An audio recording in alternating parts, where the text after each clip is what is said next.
wish I'd known or felt empowered enough to ask more questions. When you ask questions, you're letting someone know that you're the kind of person who is going to ask questions. That's probably my biggest mistake, was I just kind of, okay, go with the flow, like these hiccups are happening, and that's just part of the process, right? Like everyone talks about how stressful home buying is, and it can be, but I think when you have multiple hiccups, like you need to say, okay, what's wrong? Like, why is this so hard?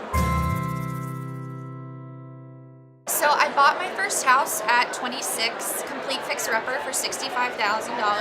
I put around 58 or so into it, and I love it. It turned out great, but the whole process has kind of been the most stressful experience I have ever gone through. I had a really awful contractor. He took advantage of me. Like, I didn't know what I was doing. I made a ton of mistakes. I ran out of money. I went into debt to finish it. So eventually I got over it. Now I'm a landlord. I'm renting it. I live somewhere else, and I feel like that's a much better, like less stressful place to be in. I realized looking back on it, my parents and I never had a conversation on how to buy a home.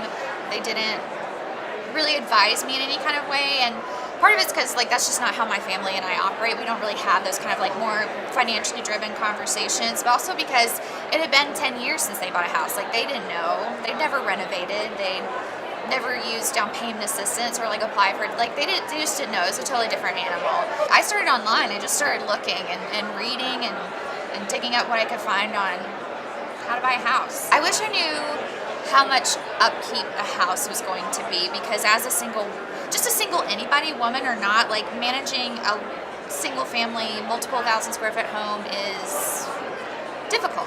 My house didn't like ruin my finances, but I went from having a lot of money in the bank and feeling really good about me and my financial routine to having no money in the bank because of this renovation, and then I had to like pay for additional utilities on a house and lawn care and things like that. So for a second, my home really kind of ruined my finances as they were, but then now I'm standing here. I bought a home. I fixed it up in like a very up and coming area. I've got like over $100,000 equity in that house because of the decisions I made. It can be a great investment if you're willing to A, see it through, and then B, make some choices that maybe other people wouldn't be willing to make.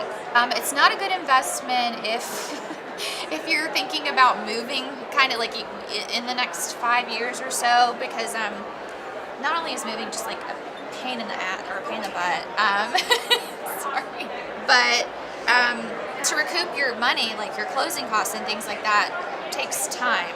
You should find a trusted real estate agent. I really feel like as a first-time buyer, though, you're going to need that support. You're going to need someone who can be your advocate and who knows more about the process than you do. Be sure to interview the real estate agent very thoroughly. Like, ask them questions.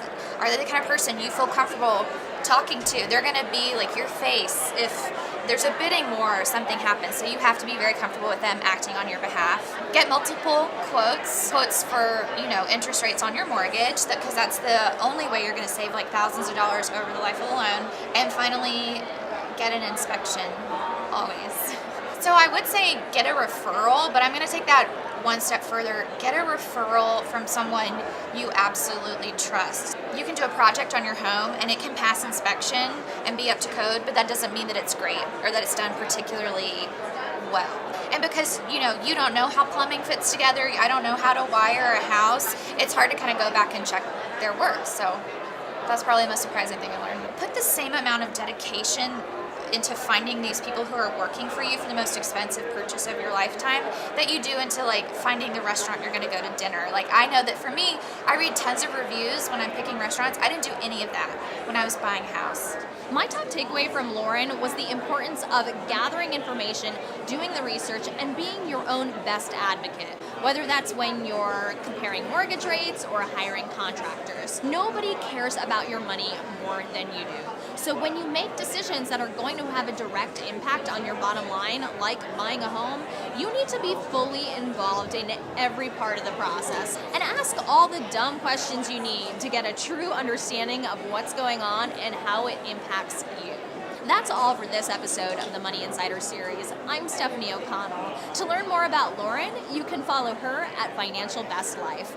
And remember to subscribe to the channel for more real money talk from money insiders and more.